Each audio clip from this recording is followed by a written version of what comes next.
여러분 안녕하십니까? 반갑습니다. 오늘도 하나님의 말씀 함께 또 보도록 하겠습니다.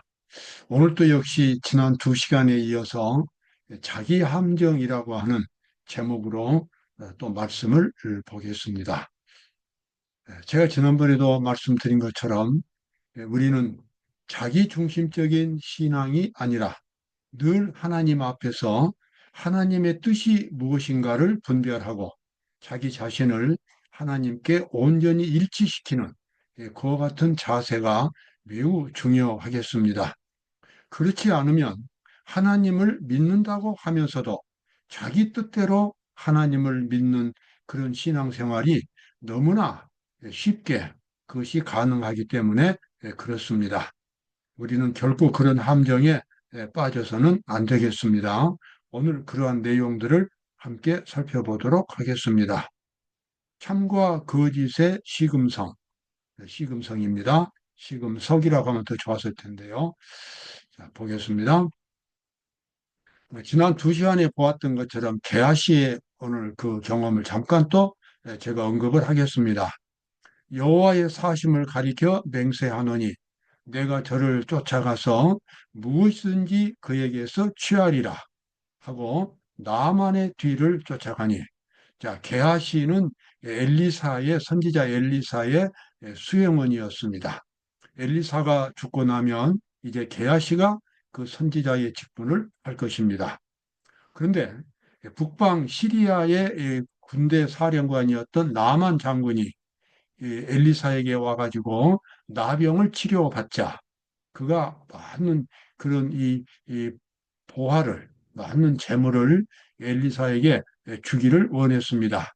그러나 엘리사는 어느 것 하나 받지를 않고 완전히 모든 것을 공짜로 그냥 아무 대가도 받지 않고 그냥 돌려보냈습니다. 그 이유는 하나님의 복음은 어떤 개인적인 이익의 수단이 되어서는 안 되기 때문에 그렇습니다. 거룩한 십자가의 사랑의 정신으로 죄인들을 위해서 돌아가신 그리스도의 복음이 어떤 사람이 그것이 어떤 대가성을 지닌다면 그것은 큰 훼손이 되는 것입니다. 하나님의 말씀, 하나님의 복음은 항상 언제 어디서나 거저 주시는 하나님의 사랑을 나타내야만 합니다. 그런데 게하시는 아무런 선물도 받지 않고 그 주인 엘리사가 나만 장군을 보내자 속에 불만이 생겼습니다. 그런 경우에는 좀 선물을 받아도 상관이 없겠다고 생각을 했어요. 그래서 이제 나만 장군이 출발한 후에 게하시가 혼자 그렇게 말하지요. 여호와의 사심을 가리켜 맹세한다. 참 이 말씀은 그의 신앙의 양심에 부끄러움이 없었다는 이야기입니다. 주인은 그 선물을 안 받았지만 자기는 주인 모르게 나만 장군을 따라가서 그에게 선물을 받아오는 것도 조금도 문제가 되지 않는다고 생각을 했습니다. 여러분, 이것이 바로 그에게는 큰 착각인 것입니다. 하나님의 거룩한 복음을 대가성을 받고 그것을 준다고 하는 것, 그것은 큰 하나님의 복음에 대한 큰 문제점이 되는 것입니다. 교회증언 267쪽에 나와 있는 말씀입니다. 무엇이 죄를 이루는지에 관하여 마음이 흐려지도록 허용해온 자들은 몹시 기만을 당할 것이다. 여러분, 우리 인간에게 있어서 가장 근본적인 문제는 죄 문제입니다. 영생을 얻으려면 또 천국 시민이 되려면 반드시 죄를 극복하는 경험이 있어야 합니다. 그저 믿기만 하고 죄는 철저하게 회개하지 않는다면 그 사람은 자기 기만 속에 빠져 있는 것입니다. 무엇이 죄를 이루는지에 관하여 마음이 흐려지도록 허용해온 자들은 몹시 기만을 당할 것이다. 맞습니다. 그리스도의 생애와 죽으심으로 말미암아 사람들의 생각이 백일하에 드러났다. 부유에서 시작하여 십자가에서 마친 예수의 생애는 자아 포기와 고난에 참여하라는 부르심이었다. 예수님의 이 생애 자체가 하나님이 어떤 분이며 하늘의 도덕이 어떤 분인가, 그리고 천국에 가서 살기를 원하는 사람은 어떤 도덕적인 양심을 가져야 하는가 하는 그것을 예수님의 삶을 통해서 아주 분명하게 나타난 것입니다. 자아희생적인 사랑의 정신, 바로 그것이 천국의 도덕입니다. 예수님은 그분의 삶을 통해서 십자가의 죽으심을 통해서 천국의 윤리가 어떤 것인가를 아주 분명하게 제시해 주셨습니다. 그래서 누구든지 그리스도를 믿고자 하는 사람은 그리스도께서 살아가셨던 그런 십자가적인 자아희생적인 사랑의 정신으로 반드시 굳게 그 길을 가야만 하는 것입니다. 마지막 심판의 날에 모든 구원받지 못한 자들은 그들이 진리를 거절한 것이 어떠한 성질의 것이었는지를 깨닫게 될 것이다. 십자가가 제시될 것이다. 여러분, 어떤 큰 범죄를 하지 않아도 그리스도의 십자가의 정신으로 새롭게 탄생하지 못했다면 역시 죄인인 것입니다. 왜냐 그러면은 이 죄인, 이 죄라고 하는 그 본성은 이기심이 바로 뿌리가 되고 자아중심적인 사고 방식입니다. 자아는 천국에서 볼 때에 자아는 반드시 십자가에 못 박혀서 그리스도의 사랑의 정신으로 근본적으로 바꿔져야만 하는 것입니다.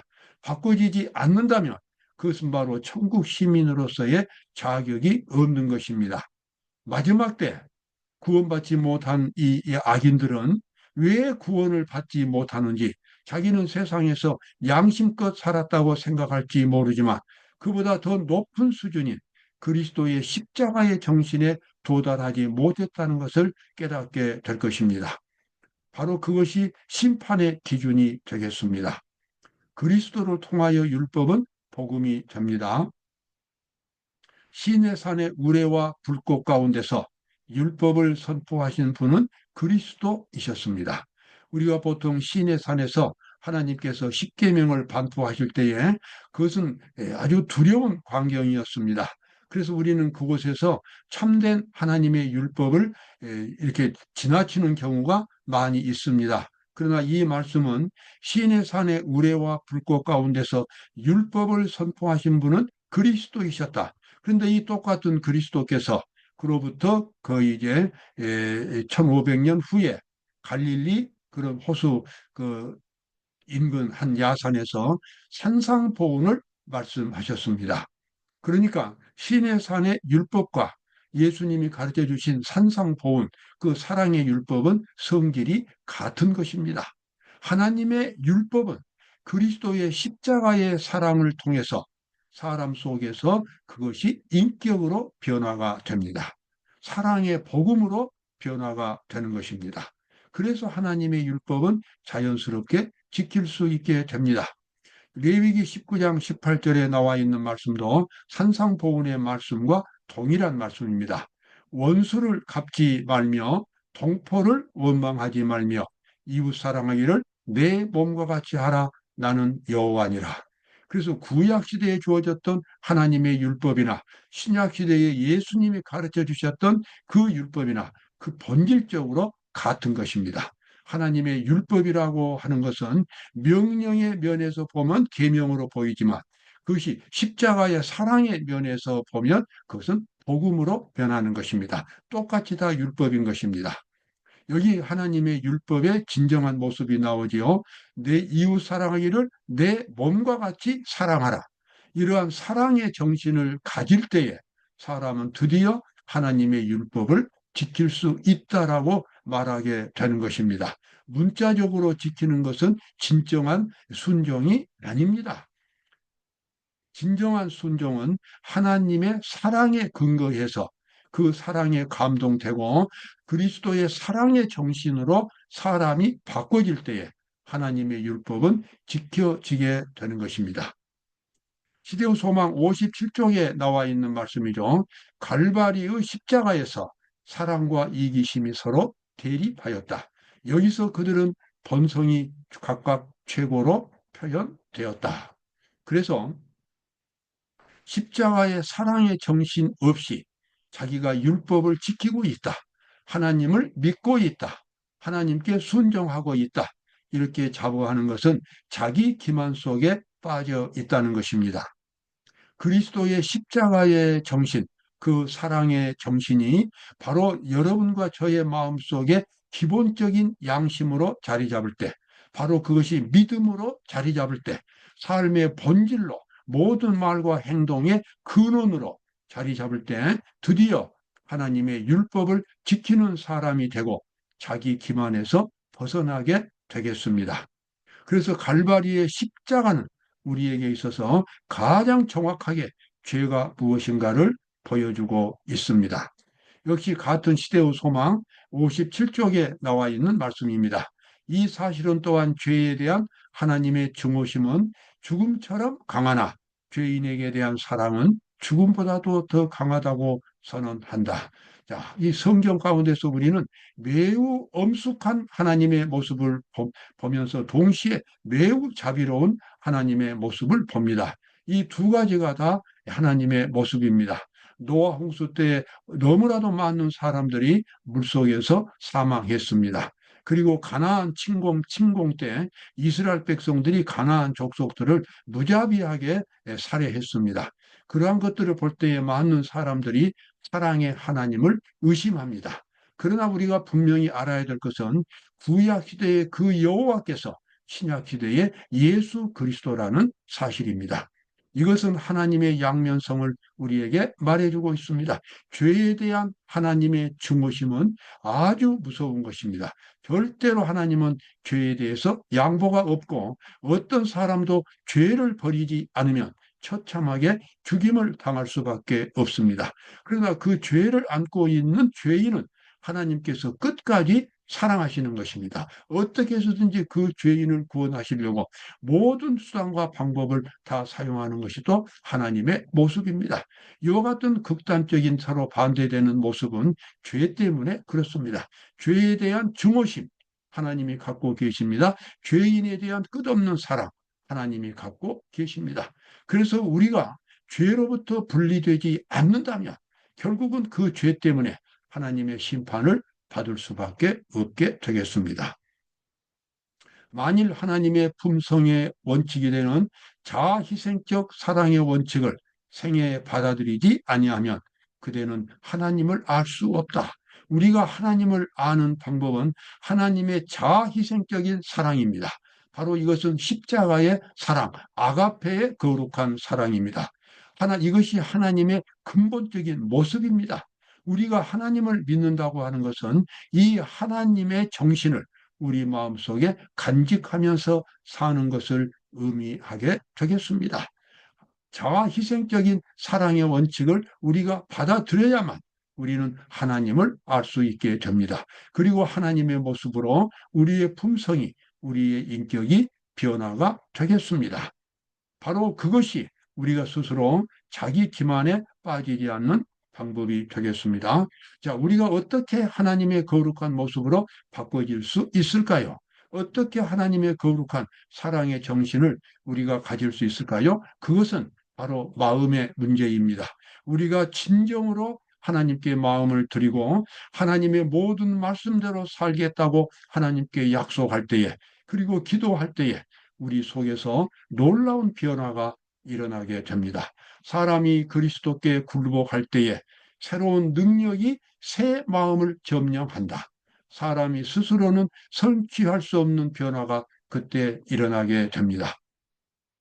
여러분, 구원이라고 하는 것, 바로 이것은 이처럼 마음속에서 일어나는 변화입니다. 이러한 경험을 하기 위해서 높은 신학적인 그런 공부를 할 필요는 없습니다. 여러 해 동안 교회를 꼭 다녀야만 되는 것도 아닙니다. 누구나 마음에 결심한다면 하나님의 거룩한 말씀대로 내가 살기로 결심하고 하나님 앞에 고백한다면, 그리고 그 말씀대로 실천한다면 그때부터 그 사람의 마음속에 놀라운 변화가 일어나고 새로운 생명이 창조가 되는 것입니다. 바로 그래서 구원을 받게 되고 하나님을 알게 되고 참된 행복과 구원에 대한 확신이 마음속에 찾아오게 됩니다. 아주 단순하면서도 분명한 것입니다. 그러나 사람들은 많은 경우에 이런 일을 하지 않기 때문에 성경은 많이 알아도 교회는 열심히 다녀도 사람이 변화가 일어나지 않습니다. 참된 성화, 참된 성화는 완전한 사랑, 완전한 순종, 하나님의 뜻에 대한 완전한 일치를 의미한다. 우리는 진리에 순종함으로써 성화, 하나님께 대하여 성화되어야 한다. 여러분, 그렇습니다. 마음속에 하나님의 말씀에 대해서 완전히 내가 굴복할 때에, 하나님의 뜻에 대해서 나 자신을 완전히 일치시키겠다고 고백할 때에 하나님께서는 그때 우리 속에서 놀라운 변화를 일으켜 주시는 것입니다. 바로 그것이 영생이 되겠습니다. 우리는 진리에 순종함으로 하나님께 대하여 성화되어야 한다. 우리의 양심은 살아계신 하나님을 섬기려는 필사적인 노력으로 성화되어야 한다. 완전으로 전진하는 것이 우리의 특권이다. 아멘. 그렇습니다. 우리가 여기서 하나님께 순종할 때에 끊임없이 반대 세력이 나타납니다. 그것은 다른 사람이 아니라 자기 자신인 것입니다. 자기 자신은 원래부터가 자아라고 하는 것은 이기적인 존재였습니다. 이기적인 존재. 그래서 하나님께 굴복하기를 본능적으로 싫어합니다. 하나님의 말씀에 순종하는 것도 싫어합니다. 그러나 이것을 극복하고 죄된 자기 자아를 그리스도의 십자가의 정신으로 완전히 바꾸려고 한다면 그것이 바꿔지는 것입니다. 자기가 자기에게 원수가 되는데 자기가 자기 원수를 극복하고 그리스도께 온전히 순종할 때에 영원한 생명이 시작이 되겠습니다. 여기 나와 있는 대로 필사적인 노력으로 성화되어야 한다. 그 목적이 이루어질 때까지 끝까지 투쟁하면서 자기 자신을 그리스도께 굴복시킨다면 그 사람은 구원이 무엇인가를 깊이 경험할 수 있게 될 것입니다.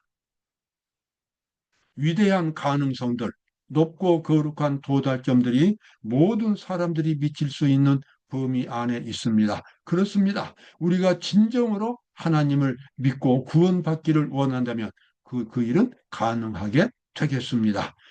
조금 전에 말씀드린 대로 많은 성경 지식이 필요한 것도 아니고 오랜 동안의 신앙 경험이 있어야 되는 것도 아닙니다. 오늘 하루, 내일 아침에라도 진정으로 하나님께 마음을 드린다면 구원이 무엇인가를 깊이 경험할 수 있습니다.